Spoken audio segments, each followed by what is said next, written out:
ಇನ್ನು ಪಕ್ಕದ ಮಹಾರಾಷ್ಟ್ರದಲ್ಲೂ ಕೂಡ ಇದೇ ರೀತಿಯಾದಂತಹ ಮಳೆಯ ಆರ್ಭಟ ಮುಂದುವರೆದಿದೆ. ಅದರಲ್ಲೂ ಮುಂಬೈನಲ್ಲಿ ಧಾರಾಕಾರ ಮಳೆಯಿಂದಾಗಿ ಅವಾಂತರಗಳೇ ಸೃಷ್ಟಿಯಾಗ್ತಾ ಇವೆ.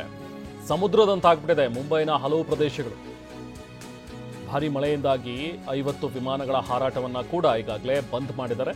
ಈ ವಿಮಾನಗಳು ಈಗ ಹಾರಾಟ ನಡೆಸ್ತಾ ಇಲ್ಲ, ಸ್ಟಾಪ್ ಮಾಡಿದ್ದಾರೆ. ಸದ್ಯಕ್ಕೆ ರೈಲು ಸಂಚಾರವೂ ಕೂಡ ವ್ಯತ್ಯಯವಾಗಿದೆ. ಶಾಲಾ ಕಾಲೇಜುಗಳು ಕೂಡ ಬಂದ್ ಆಗಿವೆ. ಮುಂಬೈನ ಠಾಣೆ, ಪಾಲ್ಘರ್ನಲ್ಲಿ ರೈಲು ಸಂಚಾರ ಸ್ಥಗಿತವಾಗಿದೆ. ಮಹಾರಾಷ್ಟ್ರ ಆಲ್ಮೋಸ್ಟ್ ಮುಳುಗಡೆಯ ಭೀತಿಯನ್ನ ಅನುಭವಿಸ್ತಾ ಇದೆ. ಈಗ ಕಳೆದ ಕೆಲವು ದಿನಗಳಿಂದ ಸುರಿತಾ ಇರುವಂತಹ ಭಾರೀ ಮಳೆ ನೋಡಿ. ಮುಂಬೈನ ದೃಶ್ಯಗಳನ್ನು ನೋಡ್ತಾ ಇದ್ದೀರಿ. ಸಮುದ್ರ ತೀರದ ಪ್ರದೇಶಗಳು ಕೂಡ ಆತಂಕದಲ್ಲಿವೆ. ಈಗ ಮರೀನ್ ಡ್ರೈವ್ನ ದೃಶ್ಯ. ಸಹಜವಾಗಿ ಆ ಮರೀನ್ ಡ್ರೈವಲ್ಲಿ ಕೂತಾಗ ಇಷ್ಟು ಹತ್ತಿರದಲ್ಲಿ ಇರೋದಿಲ್ಲ ಸಮುದ್ರ, ತುಂಬ ದೂರದಲ್ಲಿ ಇರುತ್ತೆ ಸಮುದ್ರದ ನೀರು. ಬಟ್ ಈಗ ಮಳೆ ಜಾಸ್ತಿ ಆಗ್ತಾ ಇರೋದ್ರಿಂದಾಗಿ ಸಮುದ್ರದಲ್ಲೂ ಕೂಡ ನೀರಿನ ಪ್ರಮಾಣ ಜಾಸ್ತಿ ಆಗಿದೆ.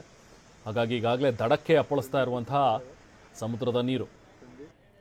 ಮುಂಬೈನಲ್ಲಿ ನೋಡಿ, ಇದೊಂದು ಸೇತುವೆ, ಇದು ಟ್ರೈನ್ನ ಒಂದು ಪಟ್ಟಿ ಹಾದು ಹೋಗ್ತಾ ಇರುವಂಥದ್ದು, ಟ್ರ್ಯಾಕ್, ರೈಲ್ವೆ ಟ್ರ್ಯಾಕ್. ಅದ್ರ ಮೇಲೇ ಪಾಪ ಸೇತುವೆ ಎಲ್ಲ ಮುಳುಗಡೆ ಆಗಿರೋದ್ರಿಂದ ಟ್ರೈನ್ ಟ್ರ್ಯಾಕ್ ಮೇಲೇ ನಡ್ಕೊಂಡು ಹೋಗ್ತಾ ಇದ್ದಾರೆ, ಓಡಾಡ್ತಾ ಇದ್ದಾರೆ.